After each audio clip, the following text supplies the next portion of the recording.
This is kind of the time where weeks fly by pretty quickly. It seems like it's slow and a lot of days, a lot of work being put in, and all of a sudden, boom, school starts, and that was yesterday. And then today, you just keep itching closer, but it seems like these days stack up faster. So we're getting close, and the guys are certainly getting to that point.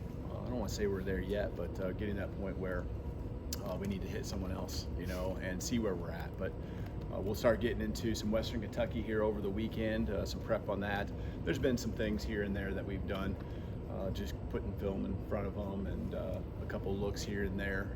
But this will really where we kind of dial in and focus specifically on them. So putting our depth charts together here over the weekend, got obviously a pretty good idea in all phases where things are going with most of them, but just really dialing in, and those details are the things we're really paying attention to right now. So questions? Yeah, before we get started, the Miami of Ohio coach accused you guys of tampering with the recruitment of Graham Nicholson. Did you have a response to that? I don't know anything about that, I guess, that comment.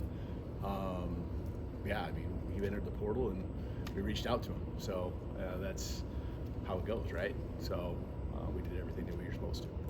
He's an older player, coach, but what have you learned about Kobe Prentice, wide receiver in that room, kind of a veteran guy? Yeah, Kobe brings speed. He's got some experience. Just everything that I think can really fit well into the offense. He can play inside and outside, and so that's something that I think we're really trying to really groom all our receivers to do, is be very versatile. And I think that's an area where he's kind of grown his game probably through fall camp. But when he gets in space and someone's one-on-one with him, there's very few people that can keep up. We've seen that this spring, summer, fall camp, just the ability to run. And I think he's really, again, under Coach Shep and being pushed by the rest of the core, really done a good job, really improving his game. So I'm proud of where he's at and the direction he's going. You mentioned the depth chart. Just what's your philosophy on making that public before week one? I know some coaches have different feelings on that. Yeah, we'll probably do something where it's public, at some point throughout the week. A lot of it is also just kind of where it's at with our opponent too. That's really you kind of know, especially after week one. The week one game is probably the trickiest, but there's so much information on us that's out there already. I always kind of assume that is known by our opponent. So there'll be some things. I think for the most part, 90% of it is kind of already known. Obviously, the special teams pieces are still out there. The other 10%, or whatever you want to call it, I would say that some of those things are still kind of up in the air and going to be a work in progress and not solidified. If you got a depth chart, there might be some oars in different spots, and that's hopefully understandable. Kalen, a philosophical question for you. The past couple of years, you guys have gone on fourth down a good bit, and especially in your own territory a few times with that too. What is your mentality or just overall approach? I know each circumstance is different, but what kind of approach do you take to decisions in those moments?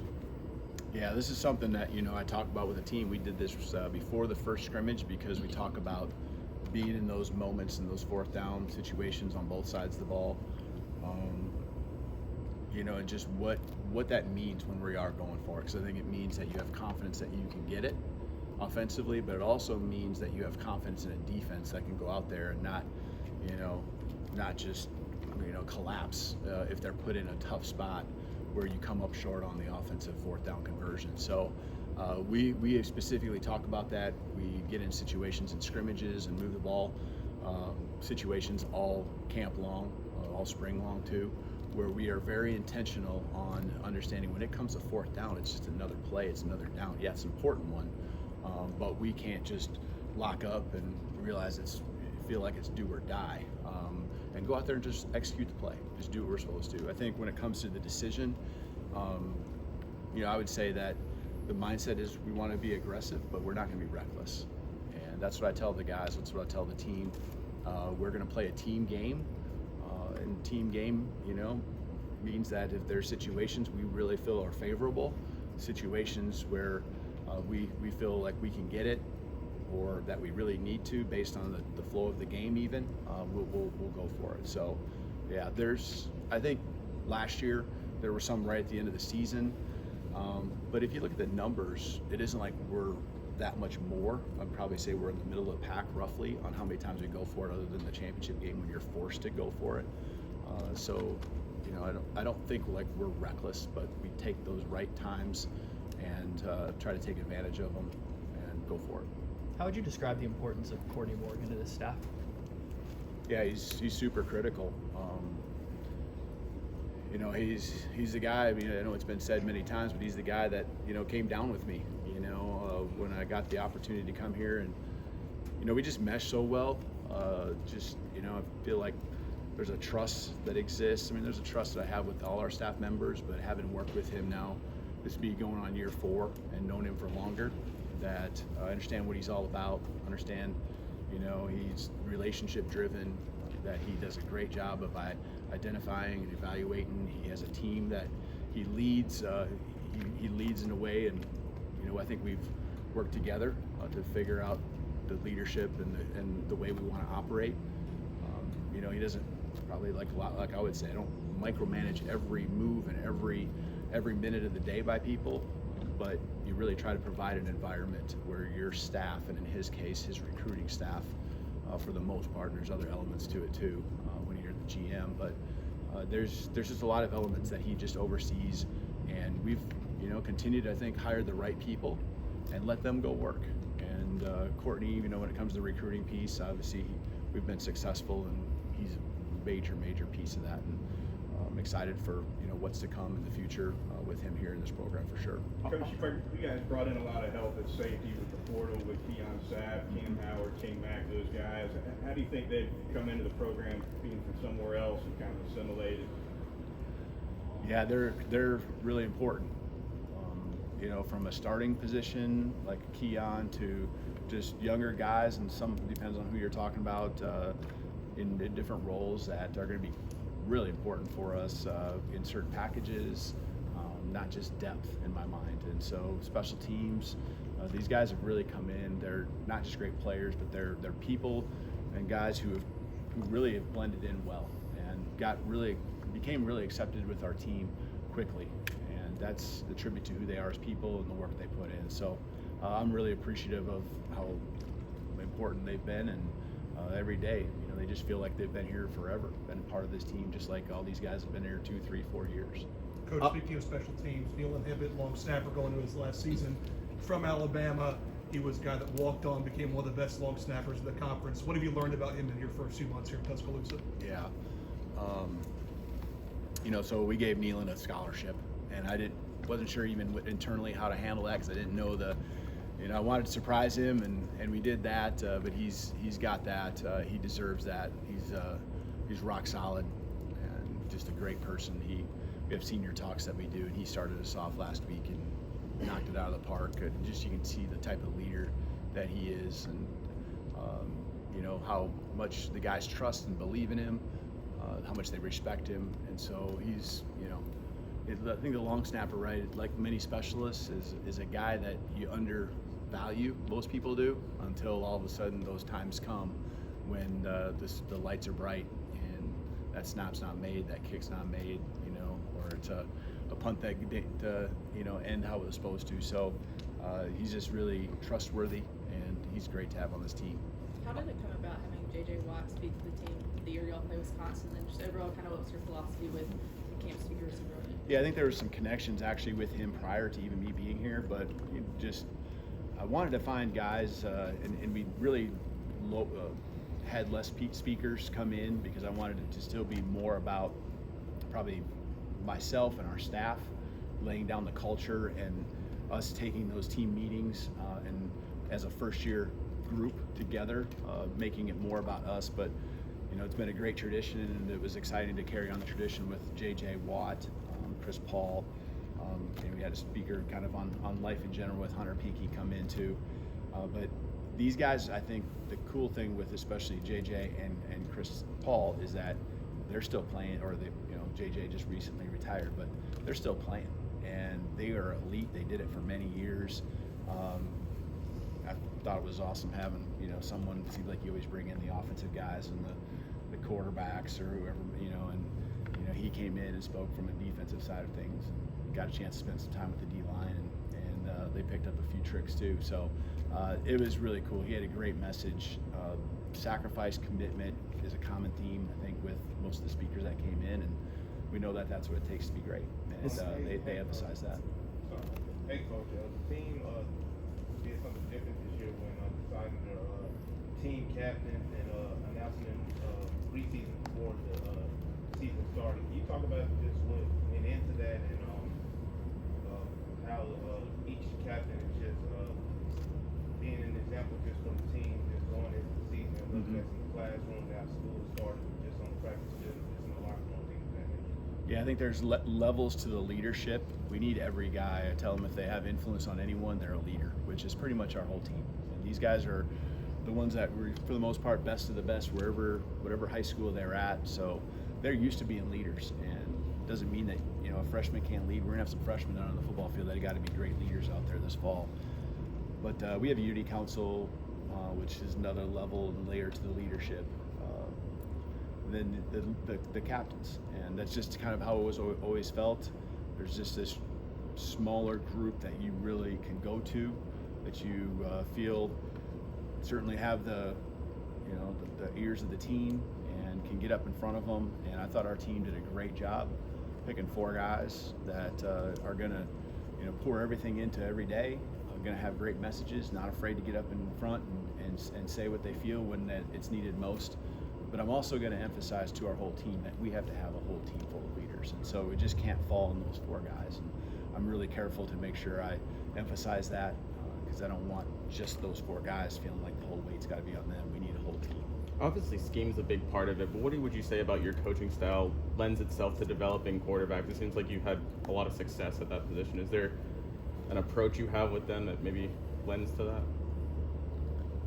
Yeah, I would say it's an everyday thing. It's an every rep thing. When they come off, you want to be able to go through with them what they were thinking, what they could, do better, what their, just thought process, execution, all of that. And so there's tools you got to teach them, and I feel like for the most part, what they come in with emotion and things like that, probably 85-90% of that is what you're going to have to work with. So it's not about overhauling a throwing motion or anything like that. It's about really them grasping football, them grasping what it takes to win, teaching them to be great leaders. You're working footwork drills, you're working, accuracy, you're working all those type of things too. But just the mental piece, I think, is so important. And them, feeling comfortable with what you're doing. I don't ever want them running a play where there's a split, just even a doubt in their mind of anything, whether it's them or that someone else doesn't know what they're doing that's lined up with them on the field. So it's just being in sync with them, and as a quarterback, having that communication, whether it's the coordinator and the quarterback, myself, with both of them, that's just so critical to be aligned and know our response, because the quarterback's going to be seeing his body language, his what he says. We talk through all that, not just daily, but after almost every set of plays. We're talking about those things, and I'm highlighting it and with them, emphasizing it with them. And I think just when you keep stacking those moments on top of each other, that's how you develop a great quarterback. After 18 practice. 2019 was when you first crossed paths with Nick Sheridan at Indiana. Mm-hmm. What did he show you that year that made you want to bring him with you to Washington and then down here to Tuscaloosa to the FC? There's a lot of things, but I'd say it would be a combination of just a brilliant mind, helping me bring our offense into Indiana that year, and him being able to be that liaison, or just that set of ears that could decipher,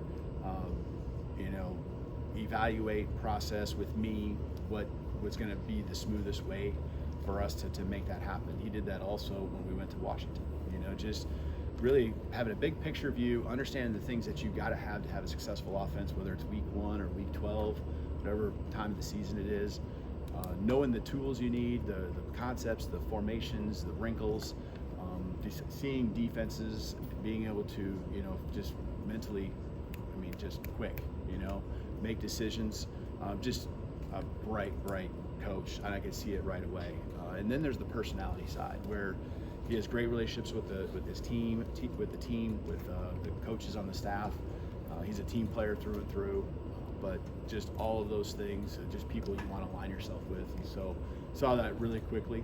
I told him over and over, especially, that was 5 years ago. I wasn't at that spot when I was that age, and I told him over and over again. And know he's got a bright future, not just as an offense coordinator, but as a head coach someday. After 18. Sheridan yesterday talked to us a lot about education and the emphasis that you put on it with the team starting classes.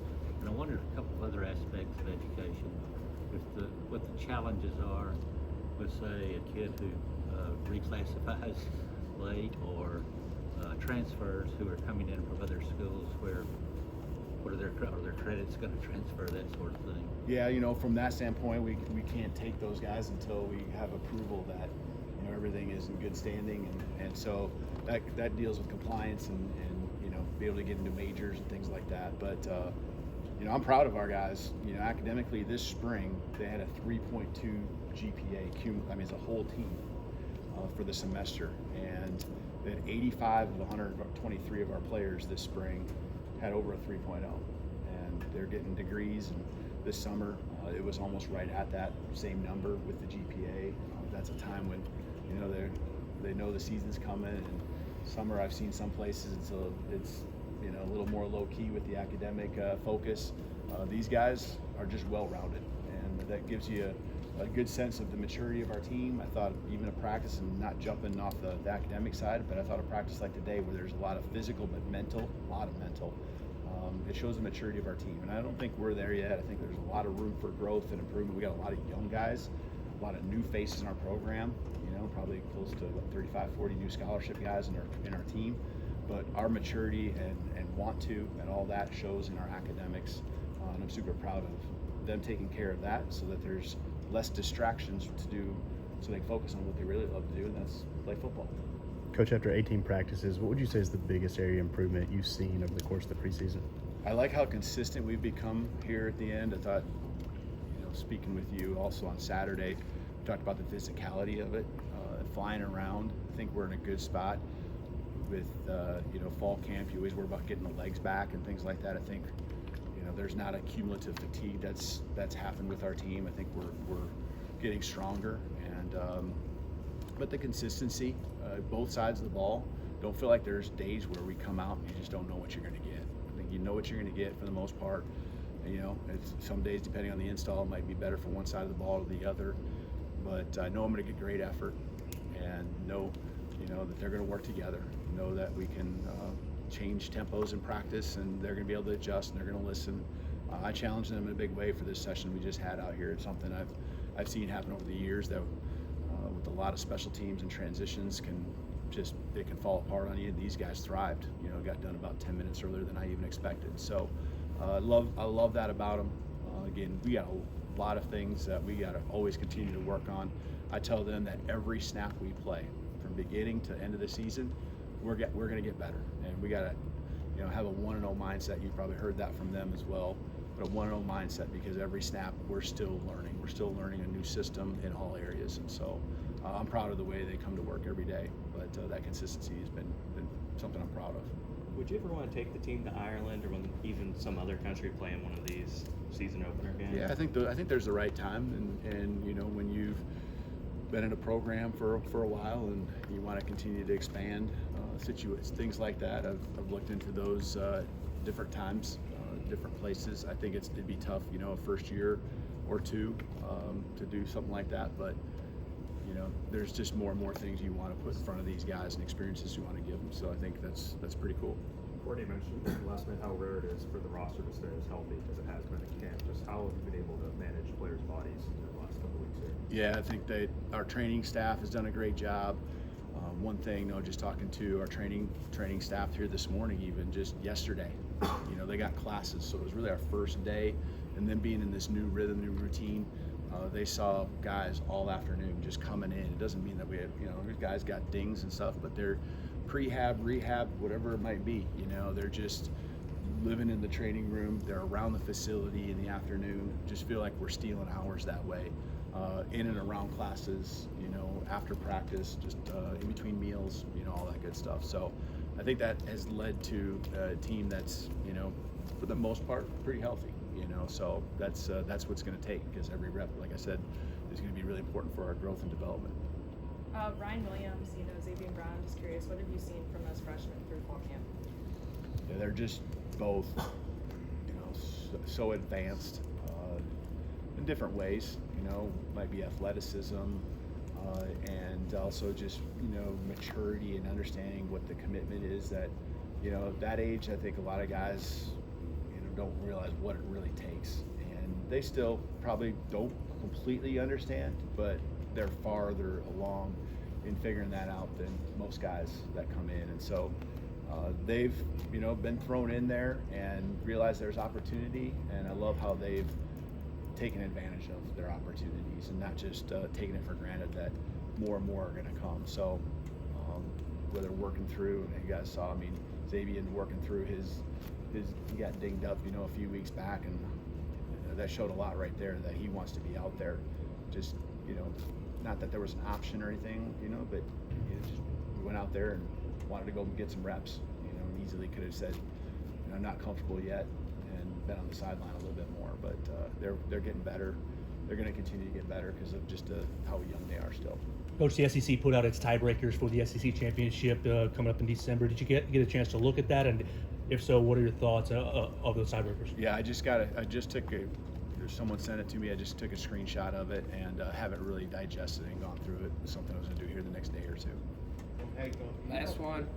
Hey, Coach, can you talk about how Geno VanDeMark has looked in practice and just replacing Jaden Roberts right now? I know you said Jaden was going to be ready for week 1, but just how he's looked just stepping in at that tackle position. Stepping in at that offensive line. Yeah, Geno, you said? Yeah. Yep. Yeah, Geno, he's, the reason he came in is for exactly what we're looking at. He's a guy that's got some snaps under his belt. You really don't feel like, you're losing much. That's not, a knock on Jaden. Jaden's exceptional, and he's a standard. But, that Geno can come in and just 18 practices in, or even less than that, come in and play guard, play center. He's done a great job. And the thing I'd say about Geno is he loves the work. I think it was probably 2 or 3 days into it. I saw him in the hallway this summer and just asked him how things are going. And, in his own words, I can't say those words right now here, but in his own words, he expressed that he loved the work that these guys put in. He loved just the mindset, and that's really cool to hear, because he's like, these are the hardest workouts I've ever been through. It says a lot about him wanting to be great, and you can see that out there. He's refining. He's working on it every day. He's getting better at snapping the ball. He's getting better at playing guard here this week for sure. So I'm just really appreciative that he's here with us. That's 100%. All right, thanks. Awesome. Coach. Thank you. Well tied. Thank you, Coach.